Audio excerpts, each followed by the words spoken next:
Bhagavate Vasudevaya. Om Namo Bhagavate Vasudevaya. Om Namo Bhagavate Vasudevaya. Om Namo Bhagavate Vasudevaya. Om Namo Bhagavate Vasudevaya. Om Namo Bhagavate Vasudevaya. Narayanam namaskritya naram chaiva narottamam devim sarasvatim vyasam tato jayamudirayat. Before reciting the Srimad Bhagavatam, which is a very means of conquest, one should offer respectful obeisances unto the personality of Godhead, Narayan, and to Narayan Rishi, the supermost human being, and to Mother Sarasvati, the goddess of learning, and unto Srila Vyasadeva, the author. So today we are going to read from the Srimad Bhagavatam, Canto 2, and we are on chapter 8, questioned by King Parikshit.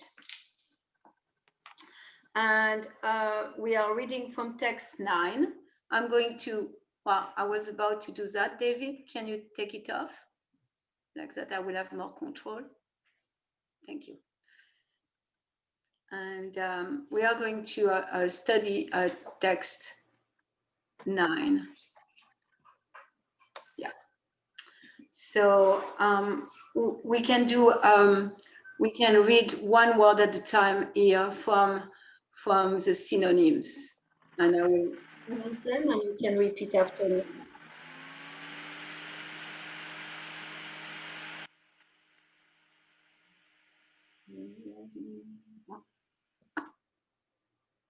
Okay. Repeat after me. Ajam. Ajam. Srijati. Srijati. Bhutani. Bhutani. Bhuta Atma. Bhutatma. Yat. Yat.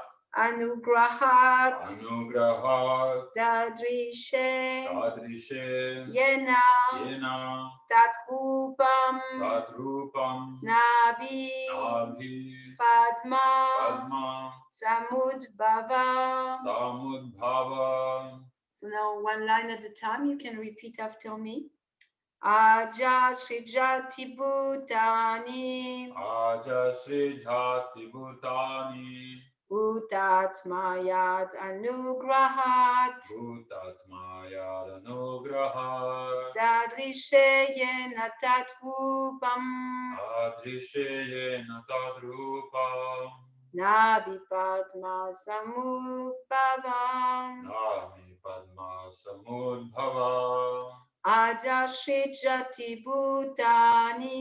Aja Srijati Bhutani.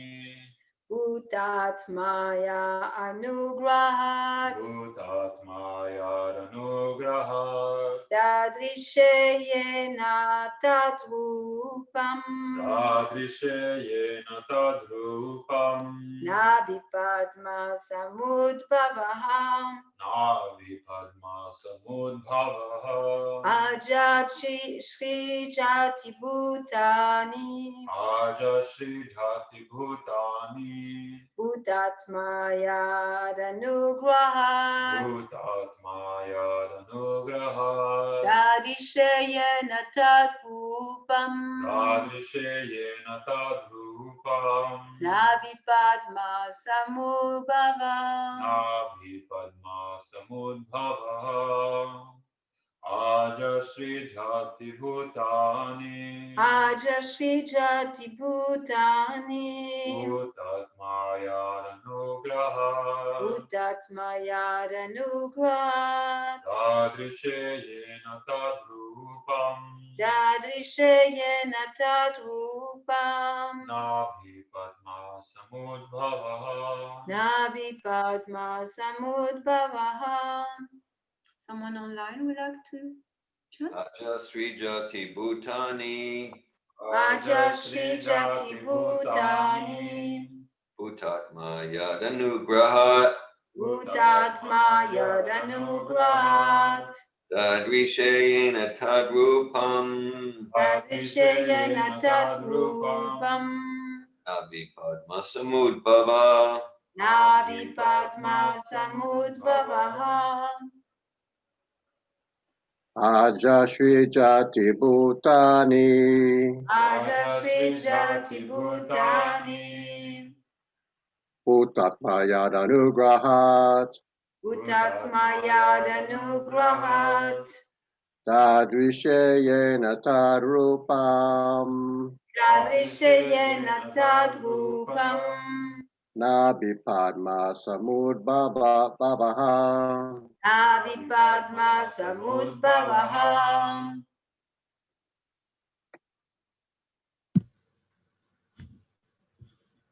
Now we can read one Sanskrit word at a time and you repeat after me and then the translation.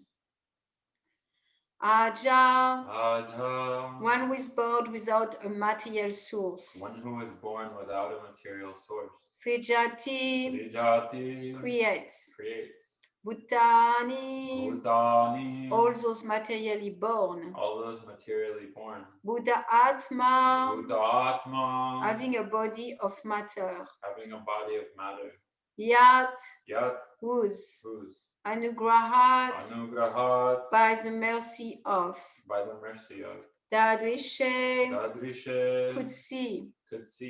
Yena, by whom. by whom. Tadrupam, Tadrupam, his form of body. his form of body. Nabhi, Nabhi, navel. navel. Padma, Padma, lotus flower. lotus flower. Samudbhavaha, Samudbhava, being born of. being born of. Translation.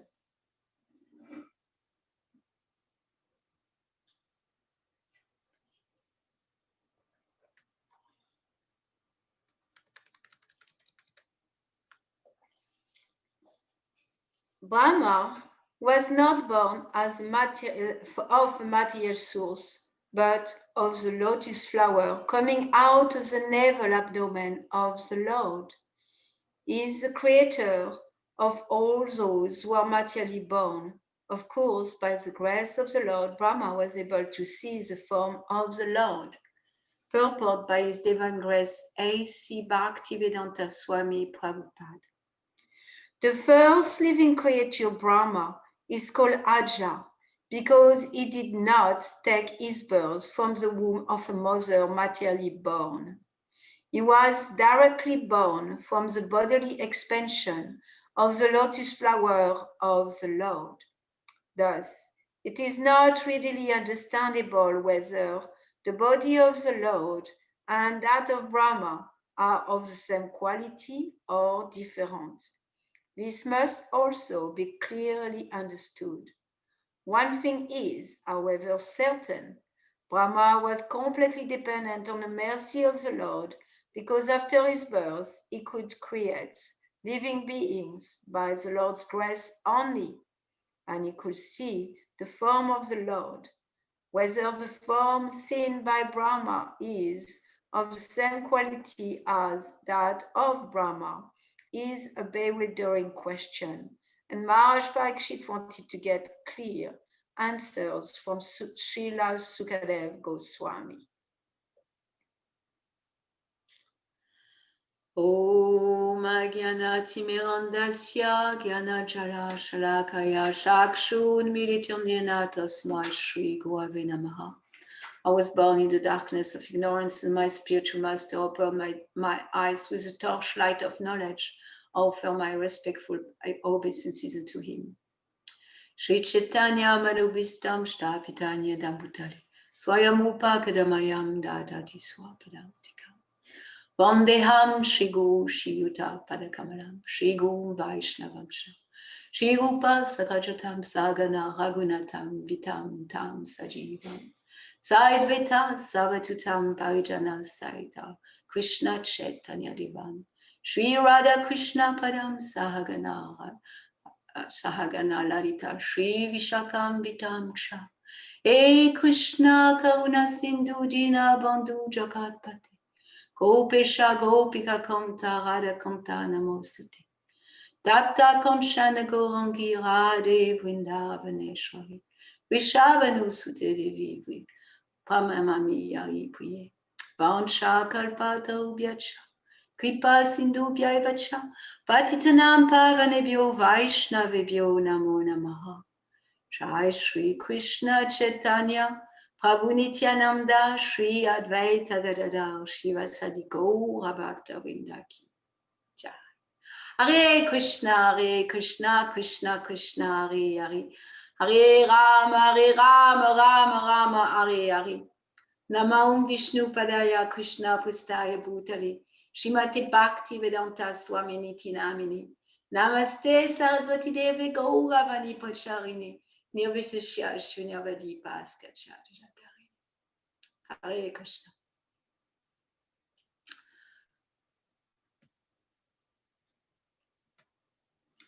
So I'm going to read again the translation. Brahma, who was not born of a material source, but of the lotus flower coming out of the navel abdomen of the Lord, is the creator of all those who are materially born. Of course, by the grace of the Lord, Brahma was able to see the form of the Lord. Hare Krishna. So I read this verse and purport yesterday, and it was really, I felt challenged at first, and then it became like a really beautiful journey of going deeper into the different creation, the different time of creation. According to the Veda, creation is cyclic, it's real and temporary, and it happens by cycle, not that there is one creation and that's it, that's finished. There is creation happening in a cyclic way according to the order of the universe, according to different layers of conception of time too. So here we are speaking of Lord Brahma, and Lord Brahma in a Vedic paradigm is presented as the engineer of the material universe. It's like easy to understand that God is not going to be too involved in a material energy. God, Krishna, is in a spiritual abode, and God doesn't have to work. He doesn't have to do anything really, because he's God. So as such, he spends his time enjoying. He's a supreme enjoyer. So he spends his time enjoying in the spiritual world with his eternal associates. Sometimes there is an image of God, of like an old man with a long beard and long hair sitting on the throne and then waiting for I don't know what. And this is not the image of God that the Veda describe from all the Veda. In chapter 15 of Bhagavad Gita, it said all the Veda are meant to know Krishna. Veda means knowledge, really. So all knowledge that lead towards understanding better our position in the material energy, who we are, what's our purpose, and how to achieve that goal. All literature that aimed at knowing that purpose and the goal of that purpose, then are Vedas, knowledge. So we can see like book like the Bible is knowledge, Quran is knowledge, and those books are giving more or less knowledge. Like Lord Jesus Christ, he said, I have so much more to tell you, but you're not ready to receive the knowledge. You're not ready. Even his most intimate associates, they were not ready to receive that knowledge. And the Veda is eternal. The knowledge of God is eternal. And then it descends to us through through a disciplic succession, starting with Lord Brahma. So Lord Brahma is presenting here as Aja. Aja means the first created being. So the first created being is not, he wasn't born as in a womb of a mother. He wasn't born from anything material, really. He was born from Vishnu, Garbhodakashayi Vishnu, in reality. So he was born as from Vishnu. From Vishnu, it's explained that this take place, that this specific explanation of creation, it starts from the universe being devastated. Every time that there is the end of the universe, there is devastation happening. And in the Bible, it's described like Noah's Ark, for example. There is a devastation happening where everything is wiped out. The Vedas, though, present things in a slightly different way. Is present that only the body is destroyed. So at the end of life, the times that we call death, only the gross body made of the 5 gross elements get destroyed. There are 5 elements are like earth, water, fire, air, ether. So only the body made of those 5 elements is destroyed. So at the time when there is like the big dissolution of our universe, only the gross body are destroyed. And then the living entity are still encapsulated in their subtle body. And then they are floating in that causal ocean. And that's after a dissolution. So in that causal ocean, we are going to go, I'm going to take you to a place in the Srimad Bhagavatam where that birth or appearance of Lord Brahma is described in more details. And I hope that you enjoy as much as I did studying for this class and absorbing myself in that pastime. So here it's a conversation between Vidura and Maitreya Muni, who also describe another conversation with Parashara Muni.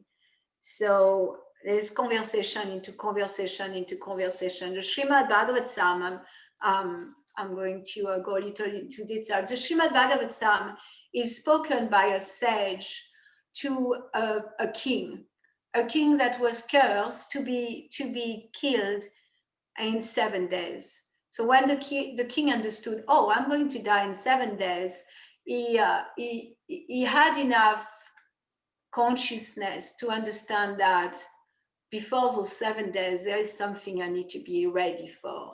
And what is the duty of a man who is about to die is really what the Srimad Bhagavatam is all about. And so Maharaj Parikshit, the name of the king is Maharaj Parikshit, he went on the bank of a sacred river and started to meditate. And as he was doing that, sages from all over the universe came and gathered around him. And then at one point, one of the youngest of the sages, 16-year-old Sukadev Goswami, arrived. And when he arrived, all the sages assembled there, including and Maharaj Parikshit, recognized that he's the one who is going to speak.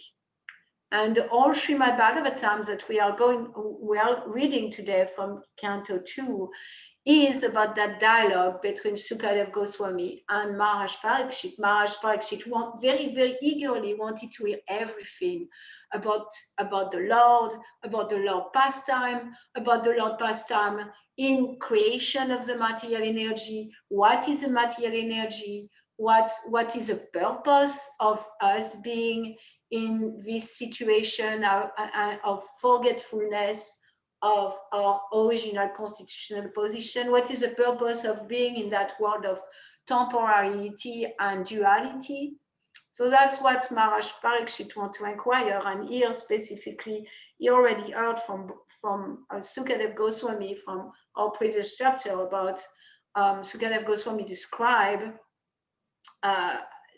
Lord Brahma speaking to his son Narada Muni. So naturally, he inquires more. He wants to know more, and that's where we are at. So here is, I'm reading from the 3rd canto, chapter 8, and we are going to start with text 10. I'm just going to read the English and English translation and purple. So at that time, just before the birth of Brahma, just before the lotus flower and all that, that's where we are at that time, is just before the birth of Brahma. At that time, when the 3 worlds were submerged in water, Garbhodakashayi Vishnu was alone, lying on his bedstead, the great snake Ananta. And although he appeared to be in slumber, in his own internal potency, free from the action of the external energies, his eyes were not completely closed.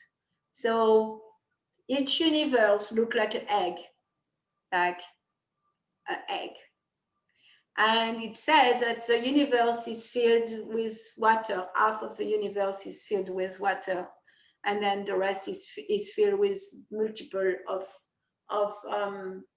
of planets. We can see at night, if we are really in a place where there is no other lights, there are so many planets in our universe, so many planets. So here we are going to get acquainted with all that. Like there is one universe, and in that universe, there is so much happening. So that's where we are at. And so the water of devastation is, half of that egg is filled with the water of devastation. And I said earlier, God doesn't have dirty hands, it doesn't work. So he expands himself, and he expands himself in the different Purusha avatar, which are Vishnus. So he expands himself because it's like, we can imagine like the president of a country, a president of the United States, is not going to come and make the roads or create the train track for all the infrastructure of the country. He's not getting his hand dirty. He has ministers and departments and then workers. So there is a whole system and organization for a country to function. So similarly, for the material world to function, Krishna, God himself, doesn't get so involved, but he expands himself, and he has these different representations that coming to do the work for him. So Garbhodakashayi Vishnu is one of the Purusha avatar, one of the expansion of Krishna, who is in charge of creation. So again, I'm going to read again. At that time, when the 3 worlds were submerged in water, Garbhodakashayi Vishnu was alone, lying on his bedstead of the great snake Ananta, and also he appeared to be in slumber, in his own internal potency, free from the action of the external energy. His eyes were not completely closed. So the purport said, the Lord is eternally enjoying transcendental bliss by his internal potency, whereas the external potency is suspending during the time of the dissolution of the cosmic manifestation. So the Lord doesn't stop his internal life, even when the material energy is completely dissolved. The Lord continues to internally, completely feeling satisfied, Atmarama, completely fulfilled internally.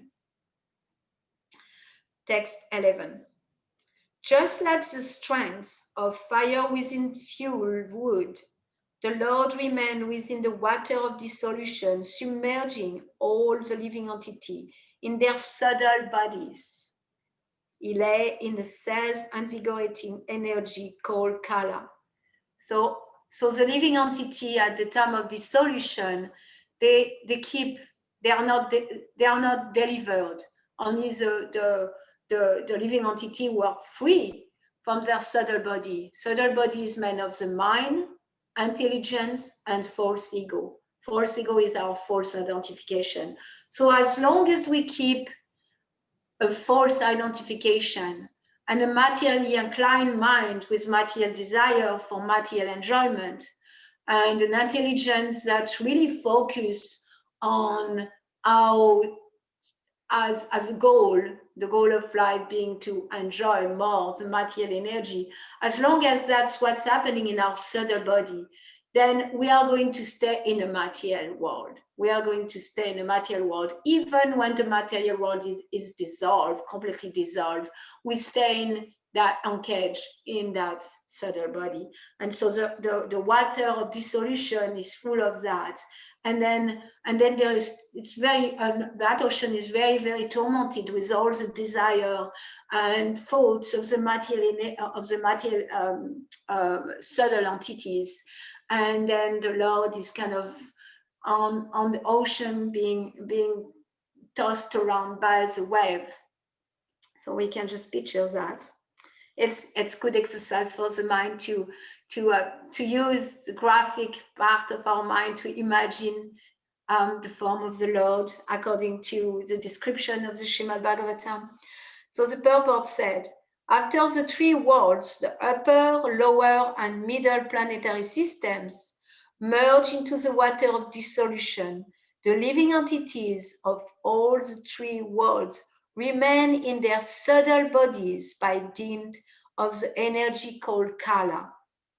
In this dissolution, the gross bodies became unmanifest, but the subtle bodies existed, just like the water of the material creation.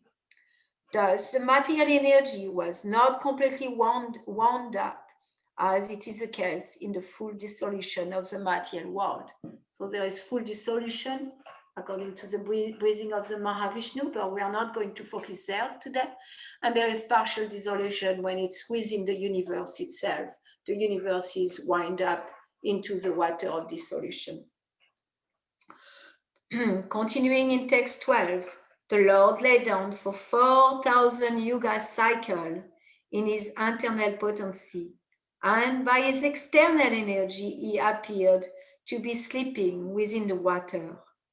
When the living entities were coming out for further development of their fruitive activities, actuated by the energy called Kala Shakti, he saw his transcendental body as bluish.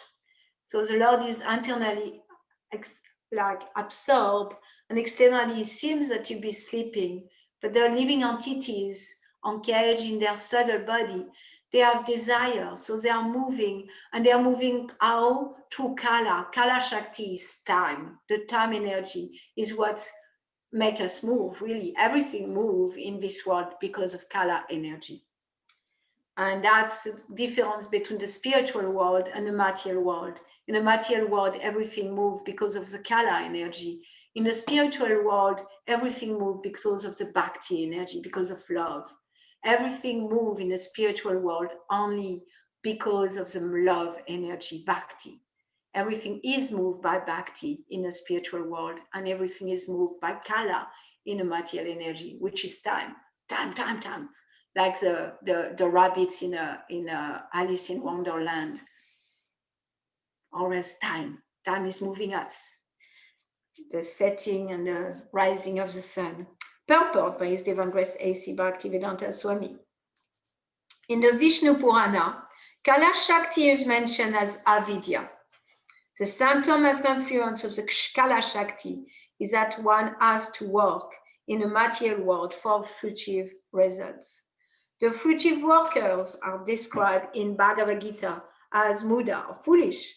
Such foolish living entities are very enthusiastically work for some temporary benefit with perpetual bondage. One thinks himself very clever throughout his life if he is able to leave behind him a great asset of wealth for his children, and to achieve this temporary benefit, he takes a risk of all sinful activities without knowledge that such activities will keep him perpetually bound by the shackles of material bondage. Due to his polluted mentality and due to the material sins, the aggregate combination of living entities appears to be bluish. Such an impetus of activity for fruitive result is made possible by the dictation of the external energy of the Lord, Kala. So, I know the word sin may be a little not so politically correct. So we want to understand what is sin. Sin is anything that take us away from our original constitutional position and keep us in illusion that we are this body, and keep us in illusion that we need to work very hard to get a little bit of juice out of the material energy. But what's happened is that regardless how much we work, like when we try to get that juice of enjoyment from the material energy, Srila Prabhupada described, and it's described, in fact, it's part of the Srimad Bhagavatam, it's like trying to get milk out of the neck of a goat. The goats have a neck that down to kind of go down like that. And so if we try to milk the neck of a goat, we don't get any milk out of it. So similarly, if we are trying to milk the material energy by working hard, by making plans, isn't it? Then we are not getting the juice. The juice doesn't come out. The milk doesn't come out. We're just in illusion that maybe if I work harder, maybe if I make better plans, maybe if I get better friends, maybe if I get more money, maybe if I get a better partner, maybe if I get a better house, then the juice of enjoyment is going to finally come. But it's like milking the neck of a goat. It doesn't come. Nothing comes out of that. So it's what's agitating, because as long as we are engaged in a subtle energy, a subtle body, then those desires are there, and the impression from our previous life, our activity and desire, stay in our subtle body, and that's something we can meditate on. Because recently I was in contact with someone who assisted someone into suicide. And it sounds very like altruist, some altruism there. Like, oh, I feel so good about myself. That person was suffering, and I help that person, like, stop the suffering. However, really, that's not the reality. Because the reality is that after death is not the end of suffering; it's a start of suffering. Even more so, if I have committed such a crime as killing a body. We look at killing other people's body, murdering other people, but this body doesn't belong to us. We never made it. So when we kill this body, it's accumulating reaction. For every action, there is a reaction. And so it's when we leave that body, we do carry our pain with us. We do carry our activities from this past life. We do carry our desire from this past life into the next life. So something to meditate on. Are you enjoying this part of the Bhagavatam? It's so full. Okay, next, text 13. The subtle subject matter of creation, subtle subject matter of creation, on which the Lord's attention was fixed, was agitated by the material modes of passion, and that the subtle form of creation pierced through his abdomen.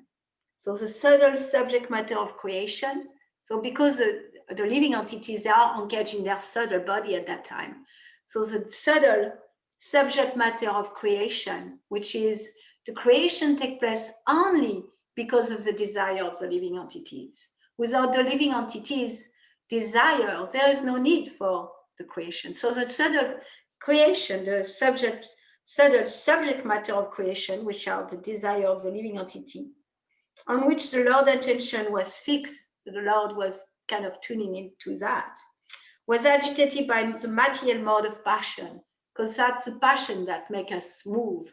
Activities, passion, it makes us active to like take lord over the material energy to really get the juice. And there's a subtle form of creation pierced through his abdomen. So the subtle form of creation pierced through this abdomen. Hold that in your mind. Piercing through the sum total form of the fruitive activities of the living entity. So we understand that the subtle energy, what's left in a subtle body, is a fruitive activity from their past life and their desire. So piercing through the sum total form of the fruitive activity of the living entities took the shape of the bud of a lotus flower generated from the personality of Vishnu. And by his supreme will, it illuminated everything like the sun and dried up the vast water of devastation. So all that is agitated, it pierces through and manifests in a form of a lotus. Is that poetic? So poetic. Of course, the Lord is not going to be boring. If the Lord decides to create through his energy, through his expansion, he's going to make that in a way that's more far out than any Hollywood movies we can imagine, isn't it? He's going to use creativity, beauty, power, imagination. So that's what's happening. A lotus flower that's shining, and all of a sudden the whole universe gets illuminated by the lotus flower.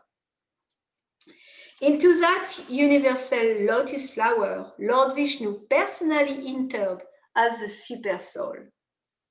And when he was thus impregnated with all the modes of material nature, the personality of Vedic wisdom, whom we call the self-born, was generated. So the Lord comes as super soul to make sure everything is taken care of. The Lord accompanies us in this different expansion, super soul of the universe within the lotus flower. Then the firstborn was created. This is Lord Brahma. He's called also the personality of Vedic wisdom, or the self-born was generated. So he came out of the lotus flower. That's why he's the self-born, or Aja, the firstborn, because he's really not born of the material energy. He's born from the lotus, the navel of Lord Vishnu.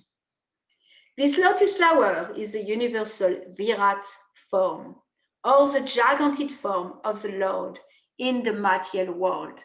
So that's the material world. The Virat form is the universal form of the Lord, made of material energy.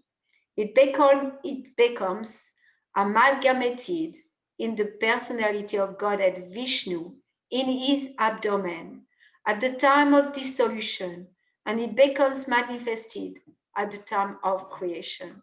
So that universal form gets completely absorbed at the time of dissolution within the navel of Vishnu. And then when all that agitation happens to the subtle energy, then it becomes manifested again in a form of the lotus flower. This is due to Garbhodakashayi Vishnu, who enter into each of the universes. In this form is the sum total of all fruitive activities of the living entities, conditioned by material nature, and the first of them, namely Brahma, or the controller of the universe, is generated from this lotus flower. So the sum total of all our fruitive activities, desire, is that material energy. And then the first being that is part of that is Lord Brahma. The firstborn living being, unlike all the others, has no material father, and that is called self-born or Swayambhu. He goes to sleep with Narayan at the first time of devastation. And when there is another creation, he is born in this way. From this description, we have the conception of three: the gross Virat form, the subtle Hiranyagarbha, and the material creative force, Brahma. Okay, I'm going to continue and I'm going to read. Yeah. Brahma, born of the lotus flower, could not see the world, also he was situated in the world. He could not see the world because he was situated in the wall of the lotus flower, the inside of the flower. He therefore circumambulated all of the space, and while moving his eyes in all directions, he achieved forehead in terms of 4 directions. Oh, he got forehead. Lord Brahma, situated in a lotus, could not perfectly understand the creation, the lotus or himself.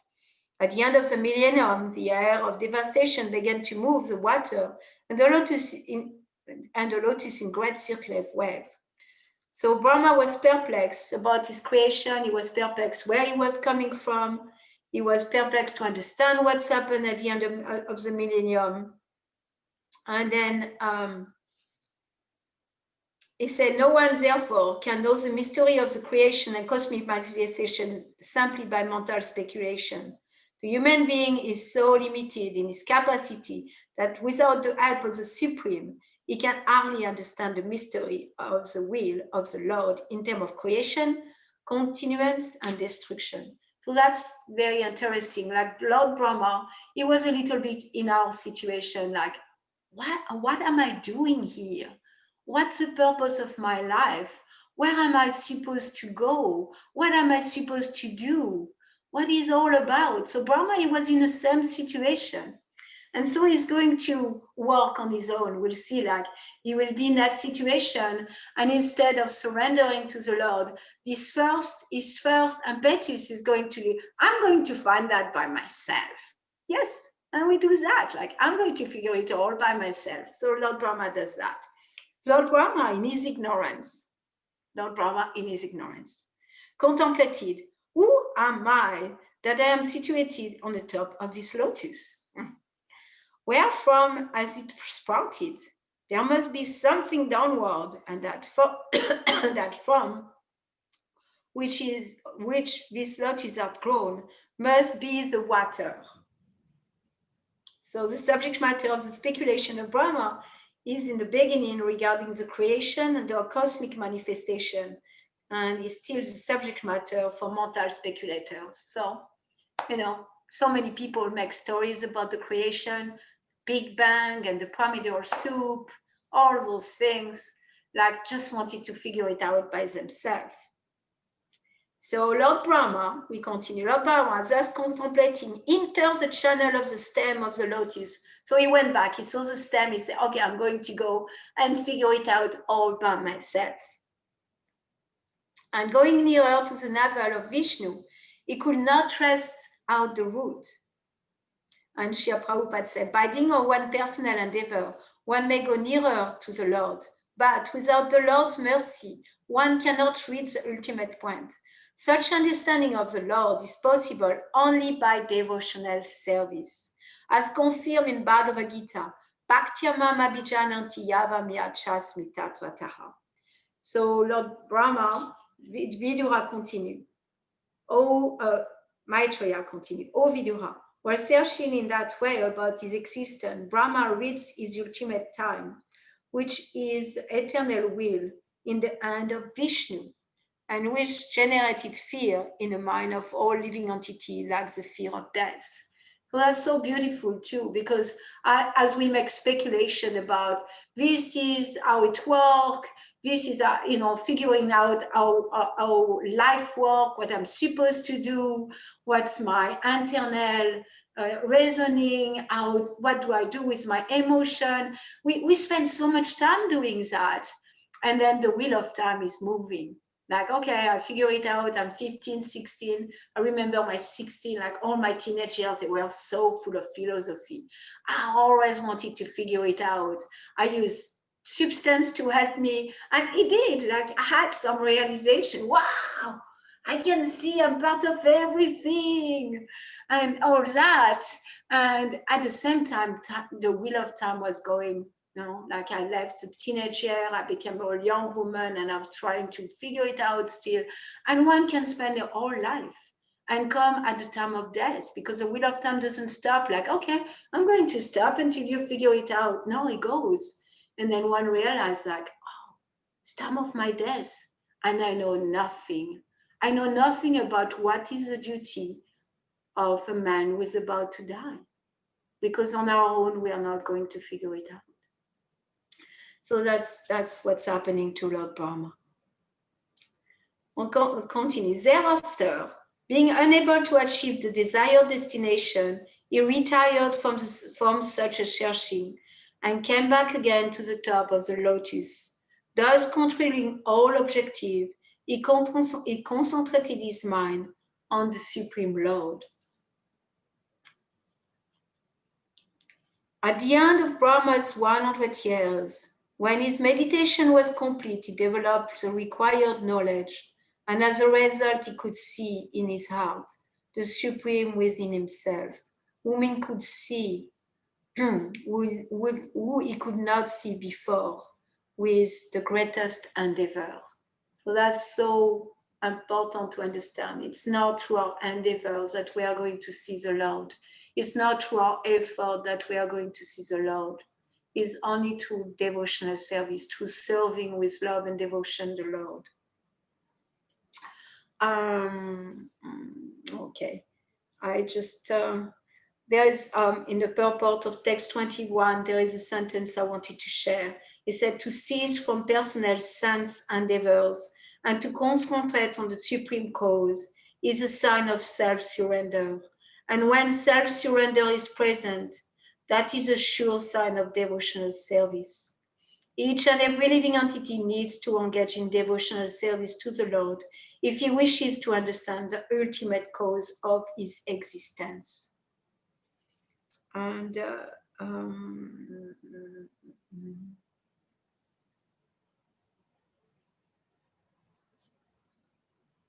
And then in a purport to text 22, it says, one has to wait for the mercy of the Lord before one can either render service unto him or know him as he is. I will go to text 24. That's the last text I'm going to read today. Brahma could see that on the water there was a gigantic lotus-like white bedstead, the body of Sheshanag, on which the personality of Godhead was lying alone. The whole atmosphere was illuminated by the rays of the jewel bedecked on the hood of Sheshanag, and the illumination dissipated all the darkness of those regions. So I appreciated the teaching from this creation after the devastation, partial devastation of this universe, and how to Lord Brahma, with the firstborn, the first material created being. Like from his example, we can see our situation is different because we don't have the wisdom, we don't have the realization, we are not as intelligent as Lord Brahma. Lord Brahma is fully manifested as a living being. At the same time, through his example, we can understand our situation here.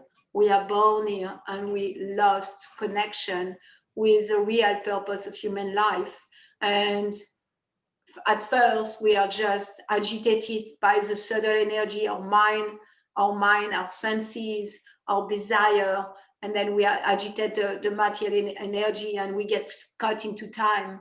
And then maybe at one point when we are hurt enough and we get really bewildered enough, we may ask question, who am I? What am I doing here?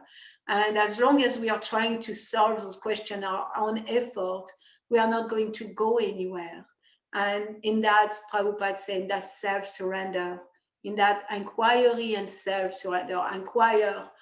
What I understand in that is not so much that going to the Lord, but being the question who I am and not needing to find the answer by myself and just surrendering in that self-surrender, who I am, please. If there is someone around listening to me, please let me know who am I. And by that self-surrender, we start the process of receiving guidance internally and externally. Internally by the super soul, and externally, the super soul is guide us to receive a guru, to receive a spiritual master, to receive someone who have known the truth, who knows the truth, and who can guide us out of that darkness towards understanding how to fulfill the purpose of human life. Hare Krishna. So I'm going to read the Sanskrit and English again, and then we can have a conversation, discussion, questions. Aja Shejati Bhutani Bhutatmaya Danugrahat Dadrishayana Tatrupam Nabi Padma Samud Bhavaha. Brahma was not born of a material source, but of the lotus flower coming out of the navel abdomen of the Lord. Is the creator of all those who are materially born. Of course, by the grace of the Lord, Brahma was able to see the form of the Lord. Hare Krishna. Is that an amazing part of the Bhagavatam? So fun. Hare Krishna. Any comment, question, sharing, realization from Lord Brahma's birth, appearance, manifestation on a lotus flower?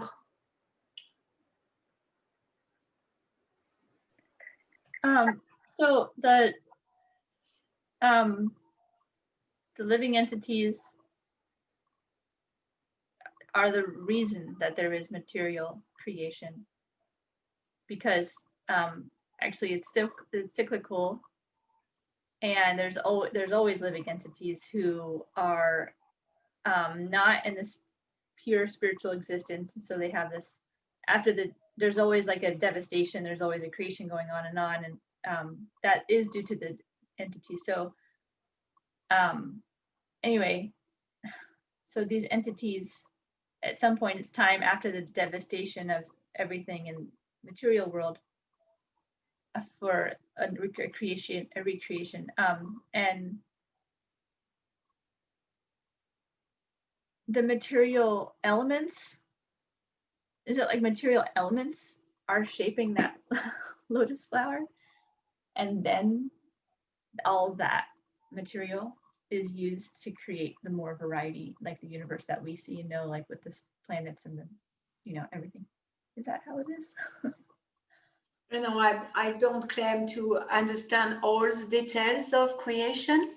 Yeah, and that's that's what I understand. We read for the partial devastation. Like there is a partial devastation when there is the different level of creation and different level of devastation. But in that situation, yes, like the gross element are gathered in that lotus, and also the subtle element are gathered in that lotus.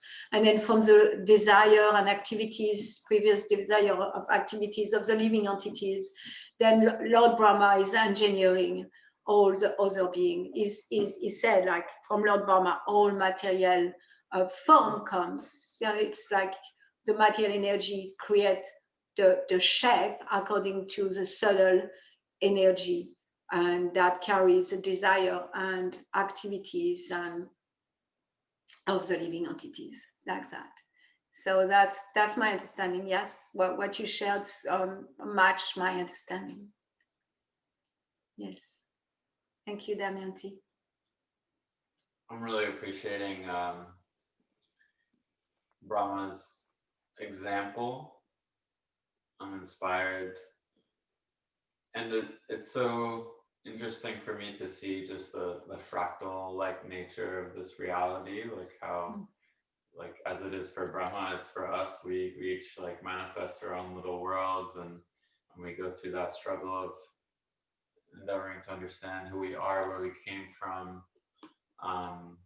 and just it makes so much sense that in the first being we can see like all of the different aspects and what that journey can look like, and if we want the real answer, like where we need to go into meditation, austerity, devotion, surrender. So that's really beautiful and inspiring just to see how that was like the first, and Everybody it applies else. to everybody else since then, and it makes total sense. One thing that stuck out to me is when you were talking about God not working, like God not toiling here to, like, there's this idea of like clockworker God, like God being a part of it and then kind of going and doing his own thing. But then, the Vedic conception is giving us this understanding of Krishna being aloof to this, while at the same time it is his energy that's like making all this possible. And at the same time, what came up in hearing that is the like sort of inconceivable, seemingly contradictory thing where like Krishna does have a job. Like Krishna's always engaged. He's like from a young age, his parents have him working, taking care of cows. You know, and I was thinking how like God seems to be the, or at least in that, maybe even for liberated souls, like they have their cake and eat it too. Like God gets to work and like fully relish in that, while at the same time like never working. So he gets to taste all rasa. He gets to taste every experience in its purity and full bliss, and that's really cool. Yeah, thank you for your sharing. I'm inspired. I'm inspired by both aspects of your sharing, and the fractal. That's what came to me yesterday. I was really meditating on Lord Brahma and how Lord Brahma's situation is perfect for us to learn. And Lord Brahma is also the head of our disciplic succession. He's at the head of all the teachers coming down to us through Srila Prabhupada.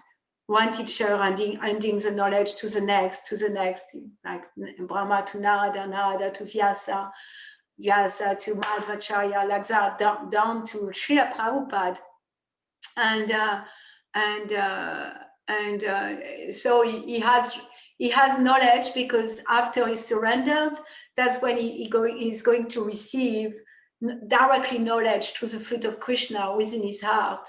And so he has knowledge like that, and he has his own experience, which make his knowledge realized and make him even more qualified to be the head of our disciplic succession. And after he does that, after he receives knowledge from the Lord, that's when he's going to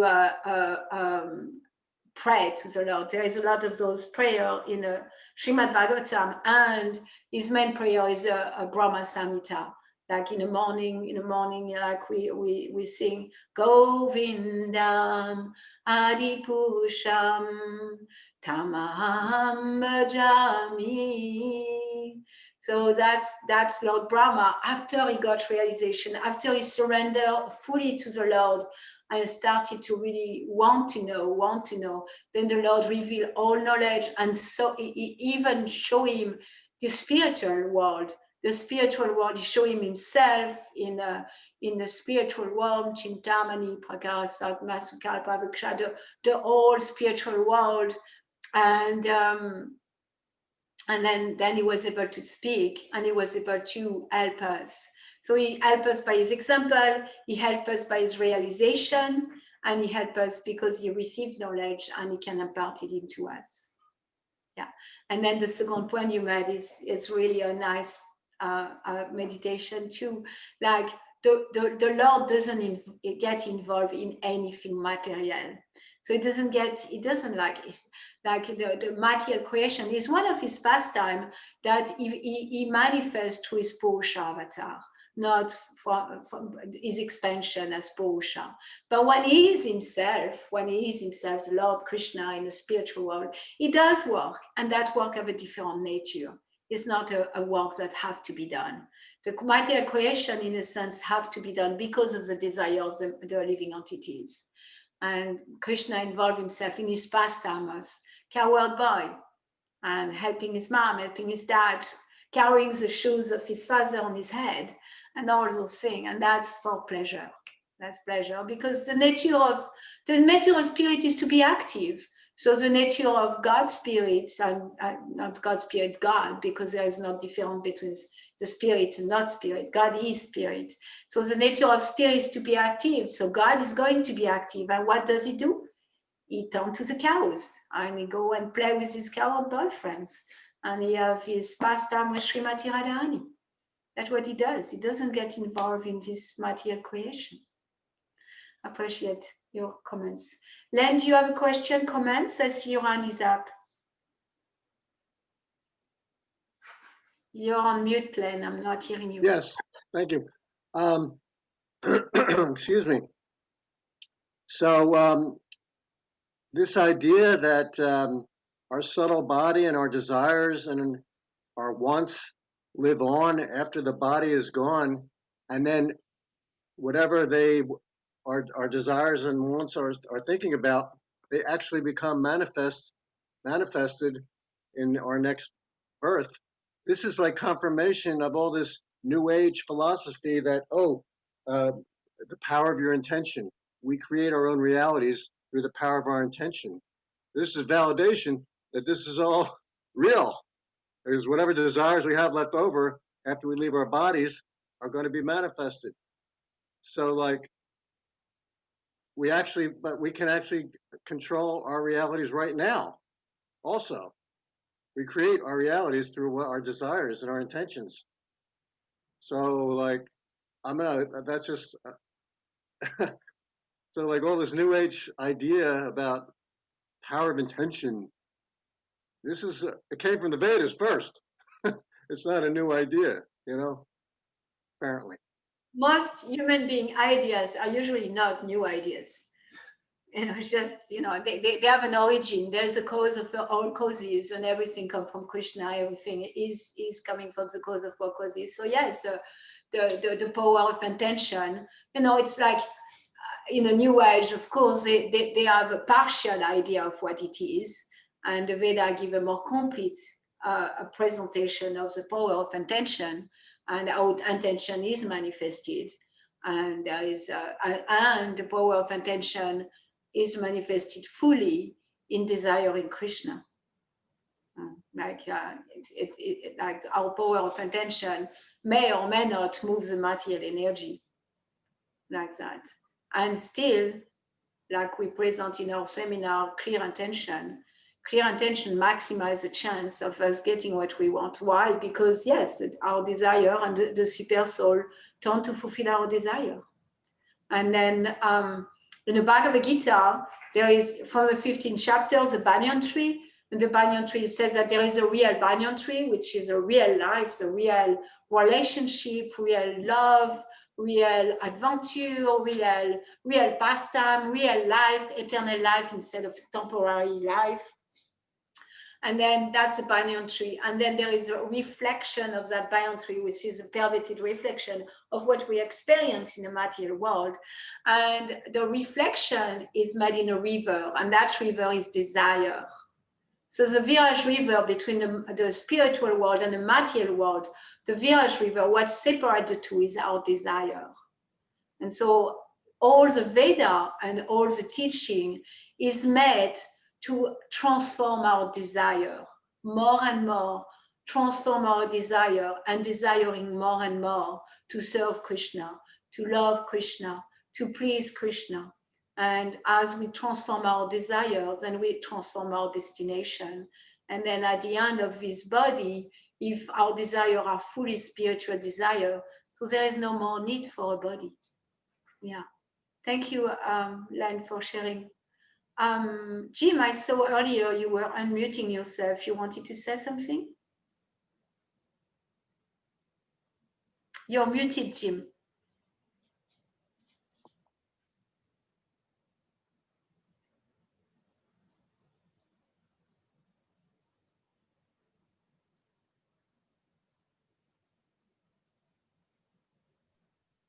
Okay, yeah, I just wanted you to talk a little bit more about, you said, can you hear me? I hear you very well, Jim. Okay.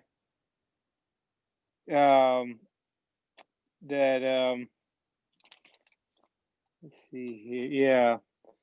It's not through our effort that brings us to God, it's only through our devotion. You had mentioned it's not through our effort, and you've mentioned something else, and I forgot what you said, and maybe you could just touch on that a little bit again. Yeah, I'm happy to touch on that and also to find the balance there, and because there is different ethic, like the work ethic, like a work, there's the both like work, like everything depends on us, and then prayer, like everything depends on God. So we have balance. And in that situation, Lord Brahma, he wanted to figure it out all by himself. Where I'm coming from? What's at the origin of this lotus? What's that lotus about? And he put a lot of effort. He really over-endeavored, and he put a lot of effort. That led him nowhere. until he was willing to self-surrender and say, oh, I don't know, I'm being in a question. And then through that surrender and devotion, because there is devotion in surrender to something bigger than us, then he was able to receive the grace of the Lord. So not through our endeavor only will we find the absolute truth or get knowledge of God being revealed to us. And at the same time, it's not like there is no effort, because Brahma did sit down and he did meditate, and he did, in fact, what, another part, here it's not said, but another part of the Bhagavatam that we are coming soon to in the second canto, it says that when Lord Brahma was confused and like, well, I didn't find anything, he heard a sound in the ether that said, tapa, tapa, tapa. And tapa means austerity. So I think the distinction that we can look at is that at first, Lord Brahma was thinking, my own effort, me, I will find the solution. And then it's not that there was no effort. He heard tapa in the sky, which means austerity. And then he did make effort to meditate, to sit and be in austerity for 100 years. It's a lot, many years. So it's a lot of effort. There was effort from Brahma, but not an effort that was geared towards like, I figure it out. It's an effort geared towards, that's what I'm told to do. And by doing that, I'm qualifying myself to receive the mercy of the Lord. Thank you. Did I respond to your question? Yes. So like, similarly, some people say, okay, it's all grace, but it's grace, and it's also qualifying myself to receive grace by following instruction, guidance from those who are directly in contact with God and who know how to qualify themselves. And that surrendering, in that giving of ourselves and giving up that sense of I and my, that really bound us to the material energy.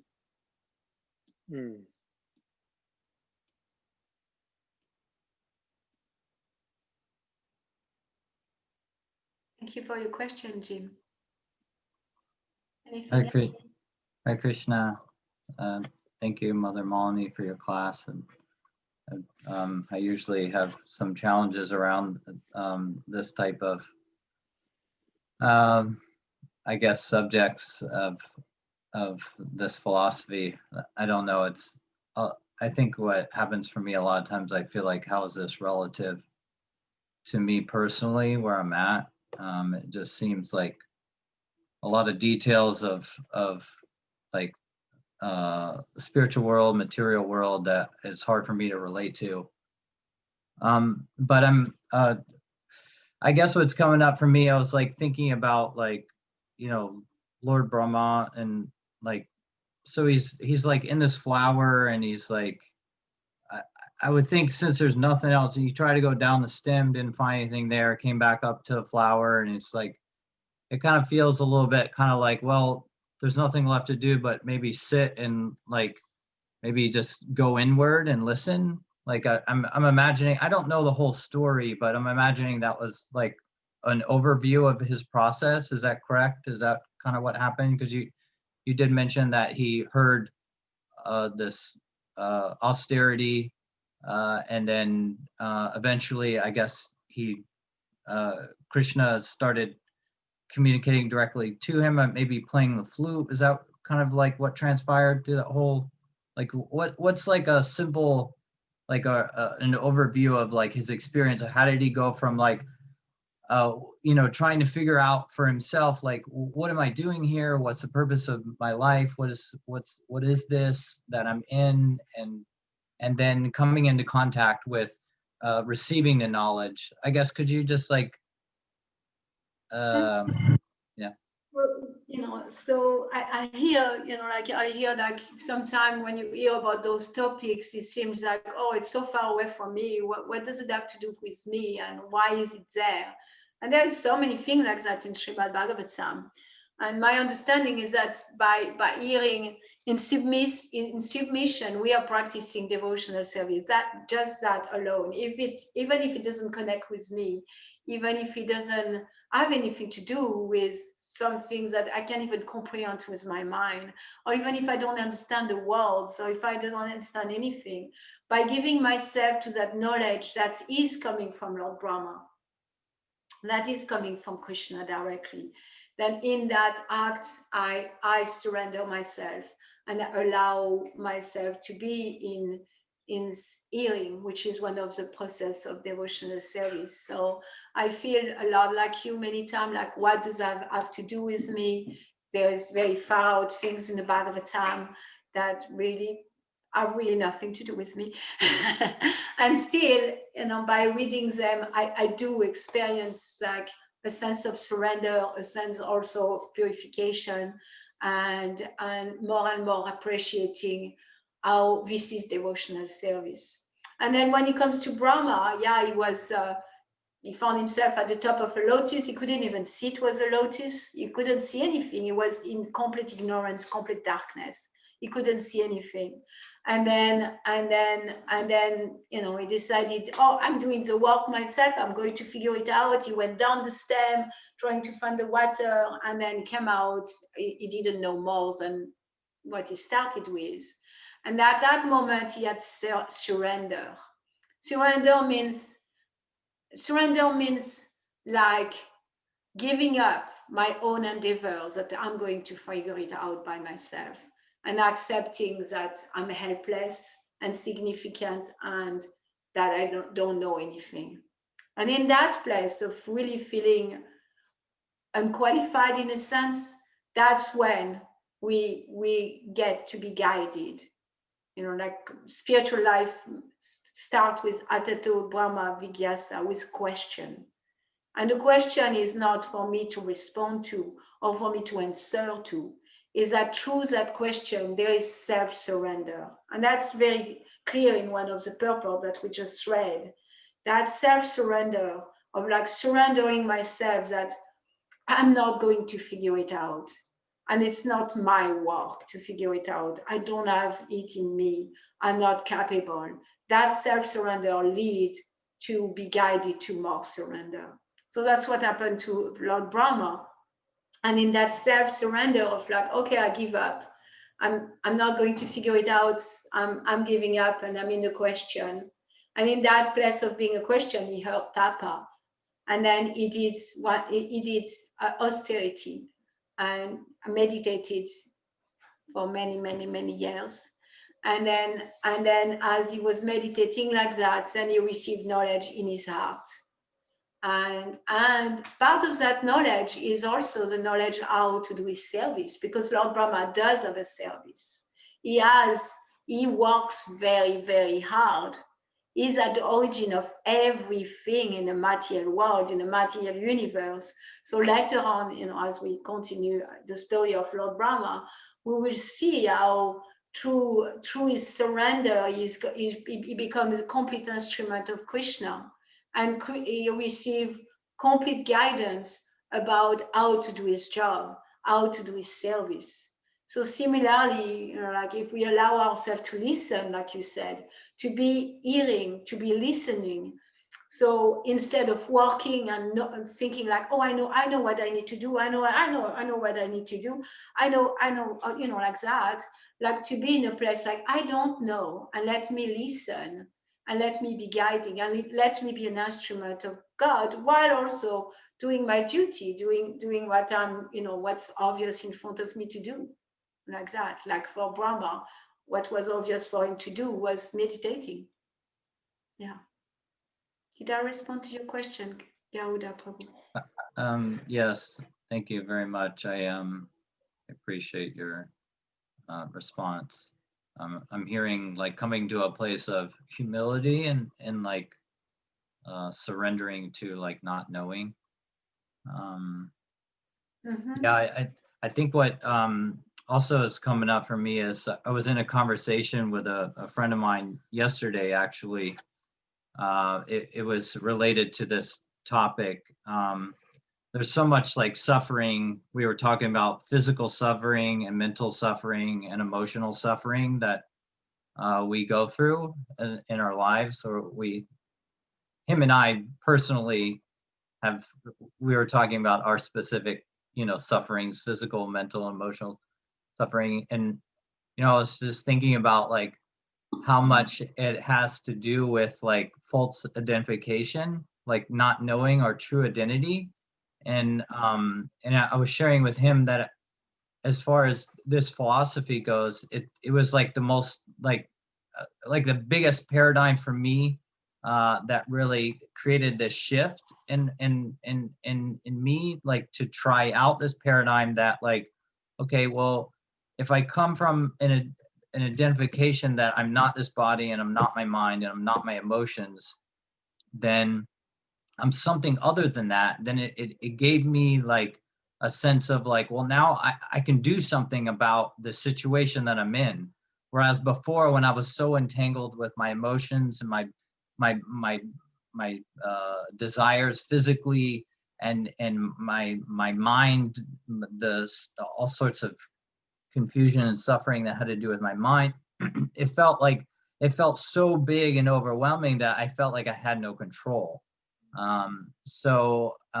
It was something that came up yesterday in conversation because unfortunately he's still like in a place of a lot of suffering. And it was specifically, I'm looking at like specifically because he's identifying with, he's identifying with his mind, and he's identifying with his emotions, and he's identifying with his, bodily experiences or desires.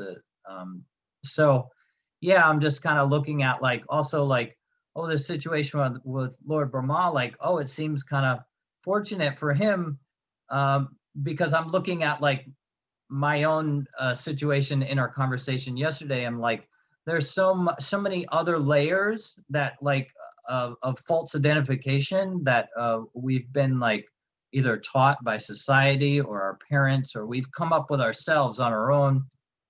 There's a lot of outside influences defining us, who we are, and then we start acting from that like platform of that paradigm.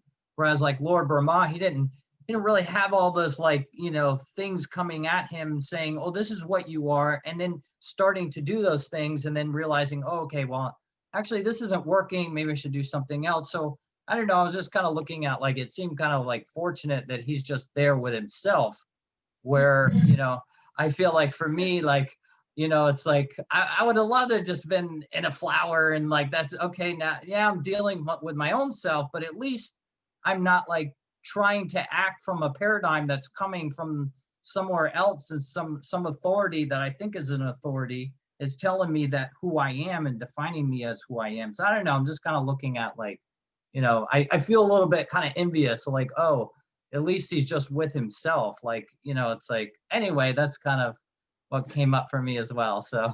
Thank you, Garuda Prabhu. I appreciate you, summarizing that, humility and surrender, accepting to be in a question, that humility and surrender that lead to more.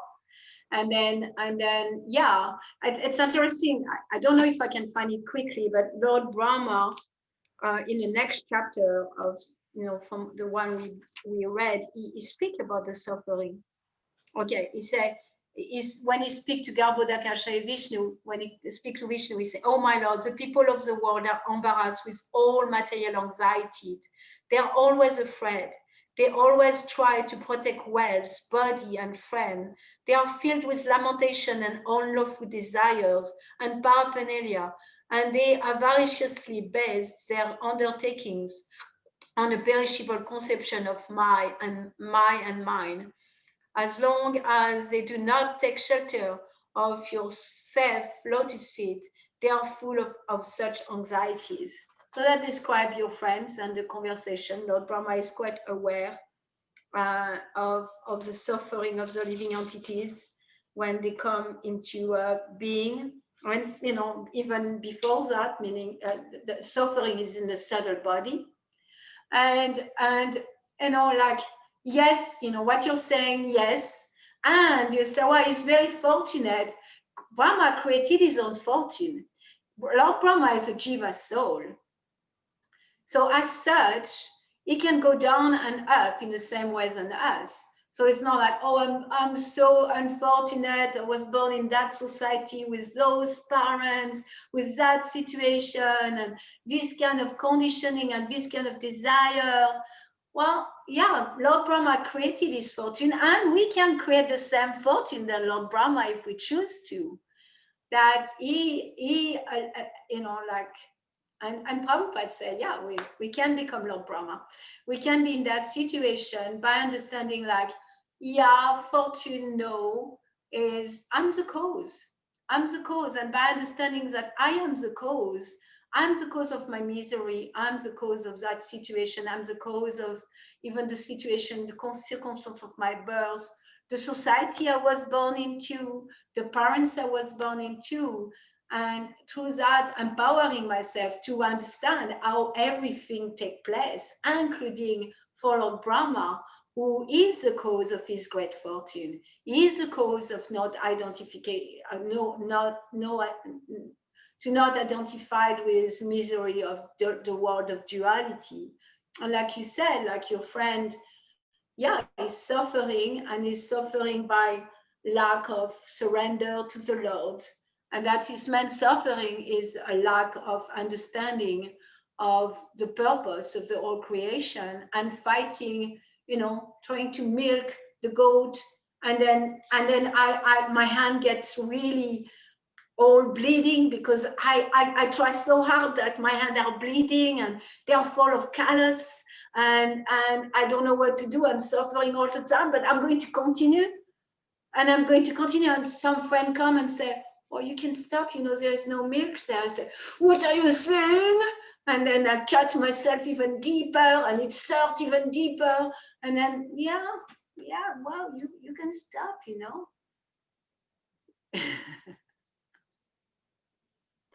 Hi, Krishna. Thank you. Thank you, Garuda Prabhu. Hare Krishna. Sarah, you at your hand raised. Can you hear me today? Yeah, very well. Oh, good. I just really am appreciating this class. Like the whole thing feels like a big pearl.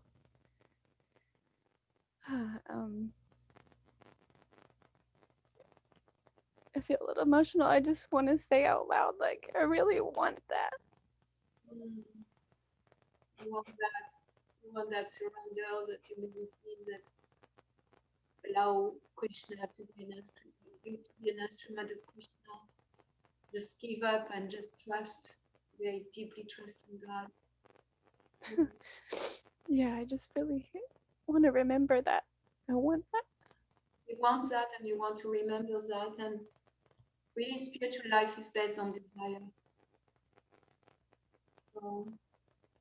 So you have that desire, and it's beautiful. Most of the world doesn't have that desire, and because spiritual life is based on desire, by cultivating our desire and cherishing our desire, any spiritual desire, being aware of my spiritual desires, finding them, cultivating them, cherishing them, then we trust that we are going to be guided to the next step in our spiritual life. And I'm moved and inspired by your deep emotional expression of your desire for Krishna, your desire for service, your desire for connection with God. I think I'm really moved by what you mentioned about the assisted suicide thing, because I feel every time I go with my friends every week, there is some mention of this plan. That this is going to happen with people in my life that I know, and it's a challenge to speak up. It's a challenge to like not give in to this feeling that they know best, that like it would be politically incorrect for me to say something different. And I'm just getting this sense from the last couple of interactions, like I can say, you know, hey, I have a concern here. I do love you, and this is why I'm saying this concern. And not be worried about controlling what they do, but also not giving in that I just have to passively go with what these people are choosing to do. That's where you want to be, is in a place of like holding truth that the end of the body is not in the misery, and in fact add to the misery, add to it, and at the same time giving the person of the free will. Yeah, and I spoke about that because recently someone that we know assisted someone that we knew that to commit suicide and be successful.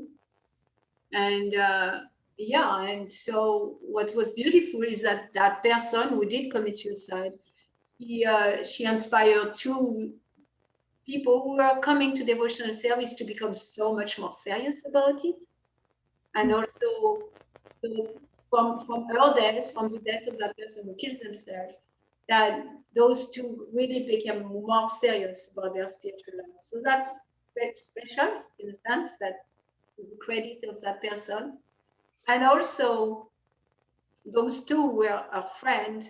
They chanted, and she accepted, like they, you know, because she was conscious and she was doing that. They said, well, will you accept that I chant, that we chant together as you know, leave your body? And you know, that in a sense that was full success. You know, I don't know what the destination of that soul. It's kind of a mixed bag, but that soul through that journey, like supported two people to come more seriously to devotional service. And that soul also arranged that, even though it was, and it was a young person, it was not an old person, it wasn't a person sick, suffering a lot, really a lot of suffering. That created to have someone right there chanting with that person, and also someone else chanting and connecting and chanting for that person too. So, you know, it's that to really understand, like to situate yourself, and encourage you to situate yourself in the truth as you understand it, the absolute truth as you understand it, and deal with that person from that place, not compromising the truth, because no, I'm not going to say, yeah, you are going to be so much better off by killing your body.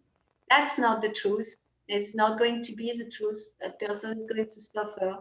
And then, yes, they're open. Okay, well, the journey of the soul happened. And then what, here, I know some things that help at the time of death for the journey of the soul. And maybe focus there, not even trying to change their mind, but focus like, okay, so you want to do that. I think it's not the end of your misery. I know it's not, because the subtle body stays there. Your mind and your desire are going to stay there. And here's something I know that will help as you leave your body. You're open to it, and that's a way to be in service in a way that's real service, and not coming from a compromised place, or not even come from a place of making the person happy or unhappy anyway. If they are killing their bodies, probably not very happy. What's Yeah. up? That just feels really supportive, and I'm thinking of the conversation around it so far has been like a fear around not wanting to be lost to myself at the time of death.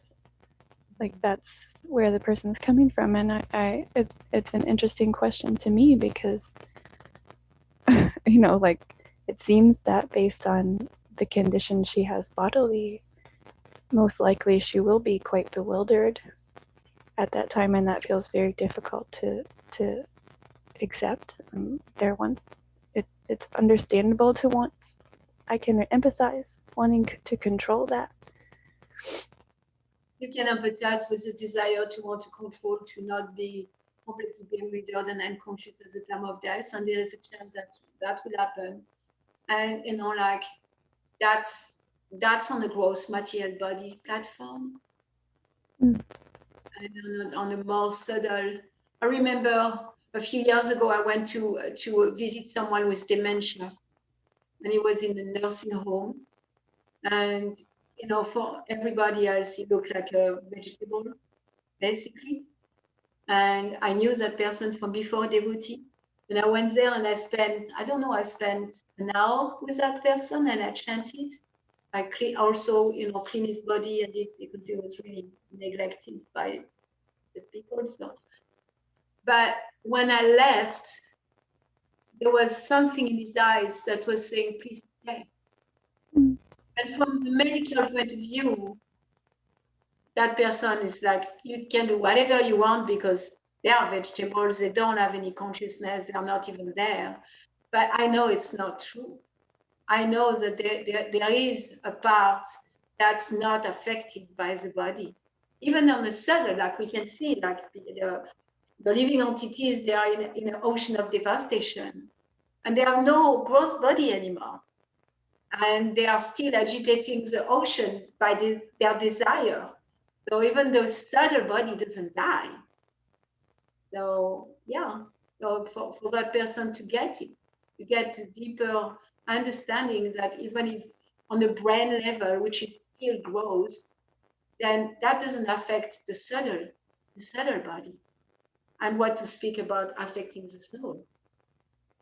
That the soul can find its way to God, even in a demented body. And, you know, like, yeah, naturally, we want to have empathy, meet her where she is at. And as you meet her where she is at, when this trust is established, naturally also coming to like a bigger perspective, the bigger picture. Yeah. And then even if you decide to go ahead, then, yeah, offering to support the person to remember God at the time of death, even a chosen death.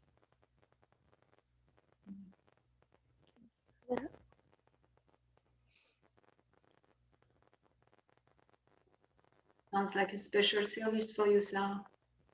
Special catered service by the Lord of the universe to be in that situation.